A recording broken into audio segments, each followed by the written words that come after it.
Hi hello नमस्कार मंडळी. तर मंडळी आता आहोत आम्ही सोलापूरमध्ये. हे आहे सोलापूरचं रेल्वे स्टेशन आणि जस्ट आम्ही पोहोचतोय आत्ता इथे. आम्ही निघालोय तिरुमला तिरुपती बालाजी दर्शनासाठी. लग्न झाल्यापासून प्लॅन करतोय इथे जायचं पण आज ते स्वप्न सत्यात उतरतंय खरं सांगायचं. 4-5 वर्ष मी हैदराबादला राहिले फौजींसोबत. तिथे देखील आम्ही प्लॅन बनवला होता तिकडे जाण्याचा, पण शक्य झाले नाही. आणि लातूरला आल्यानंतर मला वाटतं 1 वर्षापूर्वीच आम्ही सर्व काही तयारी केली होती तिकडे जाण्याची, पण फौजींना सुट्टी भेटली नाही. आम्ही तिकीट्स वगैरे सर्व काही बुक केले होते, पण फक्त यांना सुट्टी भेटली नाही, त्यामुळे ते राहिलं.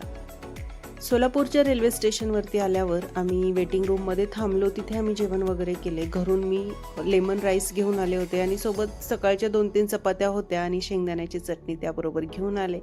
आणि जेवण वगैरे झाल्यानंतर आमची ट्रेन आली होती इथे आणि आता आम्ही ट्रेनमध्ये बसतोय. असं म्हणतात की जोपर्यंत देव बोलवत नाही तोपर्यंत आपलं बालाजीला जाणं होत नाही. मी तर असं मानते की कुठल्याही देवस्थानी जोपर्यंत देव आपल्याला बोलवत नाही तोपर्यंत जाणं होत नाही. पण बालाजीच्या बाबतीत आमचं तेच झालंय, कारण आम्ही बऱ्याचदा प्लॅन केलाय पण आमचं जाणं झालं नाही. तर आम्ही बसलोय आता ट्रेनमध्ये आणि पटकन झोपायचं होतं, कारण जेवढं लवकर झोपू आम्ही तेवढ्या लवकर सकाळी उठणार, कारण रेणीगुंटा हे रेल्वे स्टेशन लवकरच येणार होतं सकाळीच. त्यामुळे आणि जेवढी आपली झोप चांगली होईल ते आपण दिवसभर फिरण्यासाठी फ्रेश राहू म्हणून आमचं लवकरच झोपायचा प्लॅन चालला होता. इथे तुम्हाला माहितीच आहे, प्रत्येक प्रवास एवढा आवडतो ना, तो झोपत नाही पटकन. आम्ही सर्व झोपी गेलो होतो. मला अचानक जाग आली. मी तेव्हा पाहिलं की तो जागाच होता आणि काही बाहेरचं दिसत नव्हतं, तरी देखील बघत होता. आणि सकाळी पण तो लवकरच उठला होता. केव्हा उठला होता हे आम्हाला देखील माहिती नाही. त्याला खूप आवडतो प्रवास आणि त्याला फिरणं किंवा ट्रेनचा प्रवास, कुठलाही प्रवास असो त्याला खूप आवडतं. आणि मी ज्यावेळी उठले ना त्यावेळी तो ट्रेनच्या डोअरमध्ये जाऊन शूट वगैरे करत होता, व्हिडिओ वगैरे त्याच्या मोबाईलमध्ये. म्हणजे त्याला ते खूप आवडतं. आम्ही तिरुपतीला पोहोचलो होतो. रेणीगुंटा रेल्वे स्टेशन आहे हे. आणि गाडी जरा स्लो झाली होती तर वातावरण दाखवते तुम्हाला मी. सर्वत्र धुकं पसरलं होतं आणि सूर्योदय आहे तो, तर एवढा छान सूर्य दिसत होता, म्हणजे एकदम लाईट. आणि हलकीशी थंडी पण आहे इकडे, होती थंडी. त्या दिवशी आभाळ आलेलं होतं त्यामुळे थंडी जराशी कमी होती. तर साहेबांनी इथे कॅब बोलवली. मग आम्ही कॅबमध्ये बसलो आणि जिथे आमची रूम होती किंवा होमस्टे आम्ही बुक केलं होतं तिथे आम्ही गेलो.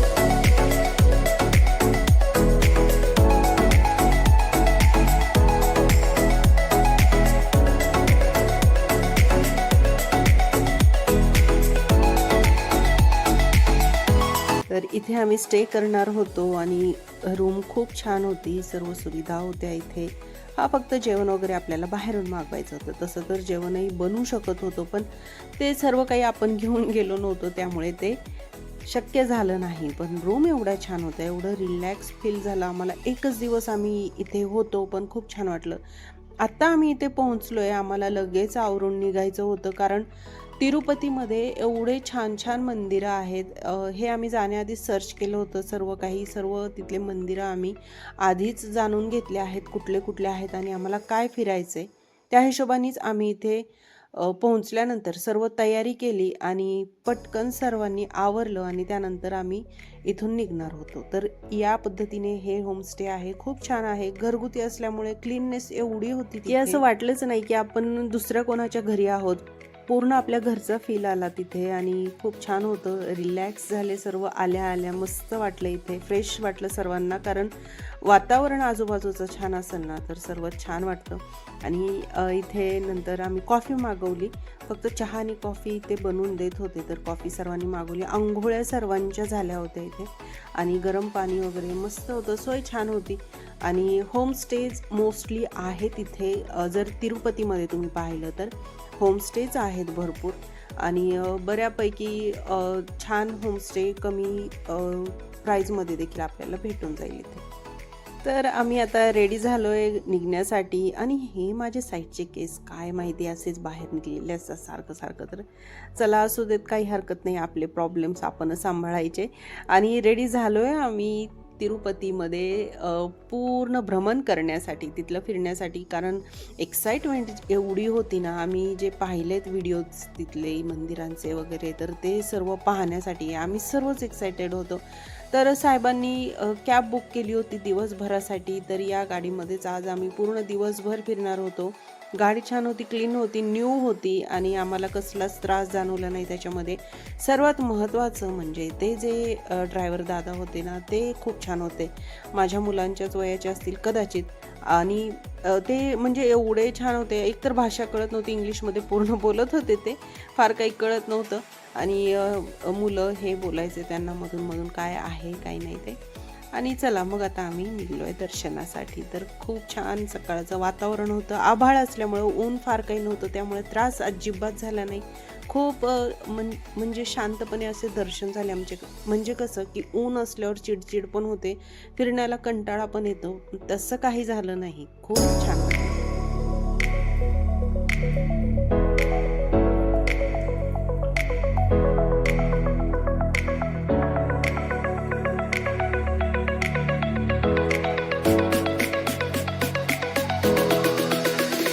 बरेचसे मंदिर आहेत जे शहरातच आहे. तर आम्ही सर्वात पहिले इथं गोविंदराज स्वामी टेम्पलमध्ये पोहोचलो होतो. आणि काय ते पोहोचल्या दिसला गजरा. आता साऊथला आहेत म्हटल्यावर तिथलं ट्रेडिशन जे आहे ते आपण पण त्याच पद्धतीने वेअर करायला पाहिजे सगळ्या गोष्टी, असं मला वाटतं. तर मस्त असा गजरा घेतला, तो वेअर केला आणि आम्ही आता दर्शनाच्या दिशेने चाललो आहे. तर इथे प्रत्येक मंदिरामध्ये मोबाईल जे आहेत ते आपल्याला जमा करावे लागतात. मोबाईलमध्ये न्यू देत नाही कुठल्याच मंदिरामध्ये. मंदिर एवढे जर सुंदर आहेत ना मध्ये पाहायला, खरंच असे मंदिर मी आपल्या इकडे खूप कमी पाहिलेत. कमी म्हणजे नाहीच्याच बरोबर. कारण खूप विशेष आहेत ते मंदिर. मी पाहिले सगळे मंदिर, तर मला खूप आवडले. मोबाईलमध्ये नेला नाही त्यामुळं मला फार काही शूट करता आलं नाही. तर इथेच मी थोडंसं बाहेर फिरत होते, जोपर्यंत मोबाईल जमा करतायत तोपर्यंत म्हटलं चला थोडंसं फिरून घ्यावं, शूट करून घ्यावं आणि काय काय आहे इथे ते सर्व काही पाहिलं. आता मंदिर म्हटलं तर या सर्व गोष्टी येणारच की नाही. प्रत्येक मंदिराच्या ठिकाणी हे सर्व काही भेटतंच आपल्याला. आणि हे जे उंच कळस आहे, त्या कळसावरती ज्या नक्षी काम केलेल्या आहेत ना, त्याच खूप मोठं आकर्षण आहे इकडच्या मंदिरांचं. आणि खूप छान होतं ते सर्व काही. तर तिथून दर्शन केल्यानंतर आता आम्ही दुसऱ्या मंदिराच्या ठिकाणी निघालो.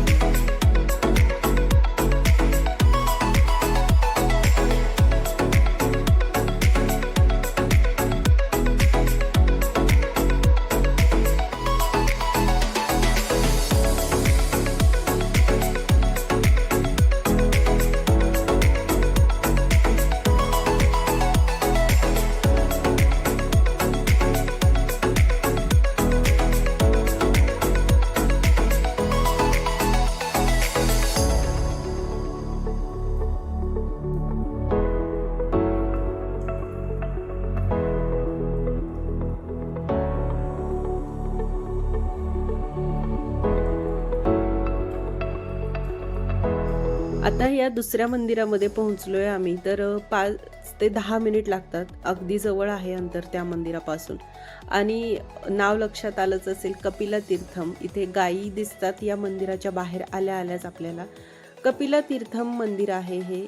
तर इथे मोबाईल अलाव होता, त्यामुळे मी मोबाईलमध्ये घेऊन गेले. कारण मंदिर छोटंसं आहे. समोर पाण्याचा एक धबधबा आहे तिथे पाहण्यासाठी. आणि खूप छान सुरेख असं मंदिर आहे हे. गर्दी खूप होती, प्रचंड गर्दी होती.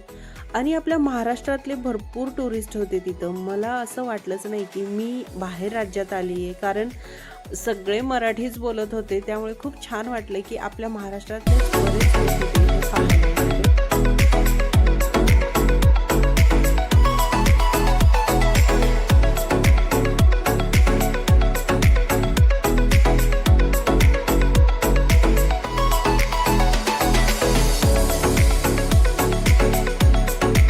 पासून अगदी थोडंसं समोर गेलं की हा सुंदर धबधबा दिसतो. आणि एकदम डोंगरातून हे वाहणारं पाणी, समोर कुंड आहे, त्या कुंडामध्ये जातं, तिथून पुढे प्रवाह होतो त्या पाण्याचा. आणि एकदम शहरामध्ये हे ठिकाण आहे. आपल्याला विश्वास देखील बसणार नाही मंदिरामध्ये एंट्री केल्यावर की शहराच्या ठिकाणी समोर असा हा एक सुंदरसा धबधबा आहे. खूप छान वाटलं इथे गेल्यानंतर, अगदी मन प्रसन्न झालं. आणि मी तिथले जेही मंदिर पाहिले ते एकदम माझ्यासाठी, मी म्हणते, एक सुवर्ण संधी होती पाहण्याची, कारण असे मंदिर मी आत्तापर्यंत कुठेच पाहिले नाही. कपिला तीर्थम इथं दर्शन झाल्यानंतर आम्ही आता आलो इस्कॉन टेम्पलमध्ये. तर अगदी हे देखील 5 ते 10 मिनिटाच्या अंतरावरच आहे. तिथे शहरातच हे मंदिर आहे तिथल्या तिथेच, त्यामुळे फिरणं पण पटकन होतं, पाहूनही पटकन होतं. आणि सध्या गर्दी थोडीशी कमी होती. आम्ही ख्रिसमसच्या सुट्ट्या लागण्याच्या थोडंसं आधी गेलो होतो, त्यामुळे आम्हाला कमीच गर्दी लागली जरा, कारण सुट्ट्यांमध्येच लोक जे आहेत ते घराबाहेर पडतात. मुलांच्या सुट्ट्या जशा सुरू होतात तसं अशा ठिकाणी आपल्याला गर्दी जरा जास्तच पाहायला मिळते. आणि इथे आम्ही एंट्री केली आता मंदिरामध्ये. तर तळमजल्यावर हे सर्व काही आहे. इथून वरती जायचं आहे आणि वरती गेल्यावरती समोर जे दिसतं ते एकदम अद्भुत आहे, अलौकिक आहे. आणि म्हणजे ते शब्दात सांगण्यासारखंच नाही, एवढं जर सुंदर मंदिर आहे मध्ये. पण इथे आम्हाला मोबाईल ठेवायला सांगितलं. थोडंसं मी शूट केलं, त्यानंतर मोबाईल बंद केला आहे. बाकी इथे मध्ये शृंगार चालू होता देवाचा, सर्व 7 शृंगार चालू असल्यामुळे मी मधलं शूट केलं नाही. आणि नंतर थोडा वेळ आम्ही इथे बसलो, जोपर्यंत पडदे उघडत नाहीत तोपर्यंत. तेवढंच मी शूट केले, तेही गुपचूप शूट केले बरं का, कारण परवानगीशिवाय इथे मोबाईल अलाव नाही आहे. तर ठीक आहे, काही रिझन असतील त्यामुळे देखील इथे मोबाईल अलाव नसेल, आपण ते नियम तोडायला नको, हो की नाही. तिथे दर्शन केल्यानंतर इथे उपहारगृह होतं एक, तिथेच आम्ही जेवण वगैरे केलं. इथे पे करावं लागतं, फ्रीमध्ये नाही आहे. तर जेवण खूप छान होतं, सात्विक होतं. आणि तिथे गेल्यापासून आम्ही पूर्णपणे साऊथ इंडियन जेवणाचा आस्वाद घेतला आहे, तोही भरपूर आणि मनसोक्त. हे आहे ओल्ड बालाजी टेम्पल, अगदी 5 ते 10 मिनिटाच्या अंतरावरच आहे हे देखील. इथे मोबाईलमध्ये न्यू दिला नाही, पण हे देखील मंदिर खूप छान आहे, सुंदर आहे, मूर्ती मनमोहक आहे आणि खरंच पाहण्यासारखं आहे. जर तुम्ही तिरुपतीला येता इकडे बालाजीच्या दर्शनासाठी, तर तिरुपतीमध्येच तुम्हाला 6 ते 7 मंदिरं आहेत पाहण्यासारखे. तिरुमला वरती राहतं, तिरुपती खाली आहे. तर इथे तुम्हाला 7 असे टेम्पल आहेत जे तुम्ही अवश्य पाहावेत, असं मी नक्कीच म्हणेन तुम्हाला. आणि हे जे समोर दिसतंय वकुला माता टेम्पल, बापरे काय मंदिर होतं हे, खरंच शब्दात सांगता येणार नाही, ह्या मंदिराचं वर्णन करता येणार नाही. आणि आम्ही तिथे एंट्री केल्याच ते ड्रायव्हर दादा जे आहेत ते आम्हाला म्हटले की सर वेट. मग त्यांनी आम्हाला थांबवलं. लोकल लोकांना तेलुगू भाषेमध्ये तिथल्या विचारलं मंदिर उघडं आहे की बंद आहे. तर मंदिर बंद होतं, 4 वाजता उघडणार होतं मंदिर, पण आम्हाला बाकीचे देखील दर्शनं करायचे होते, म्हणून आम्ही इथे थोडा वेळ म्हटलं चला बंद का असं ना वरती जाऊन येऊया. येताना जर पॉसिबल झालं, लवकर आलो तर आम्ही इथे येणारच होतो, पण आम्हाला शक्य झालं नाही आहे ना इथे. पण हे मंदिर एवढं जर सुंदर होतं ना, एकदम उंचीवरती होतं मंदिर आणि पूर्ण शहर इथून आपल्याला दिसत होतं. म्हणजे हे दृश्य सांगण्यासारखं नाही आहे. इथे तुम्ही जाऊनच अनुभव घेऊ शकता. समोर पाणी आहे, या मंदिराच्या समोर रस्ता आहे, रस्त्याच्या पलीकडे पूर्ण पाणी आहे. यावरूनच तुम्ही अंदाज लावू शकता की मंदिर किती सुंदर आहे.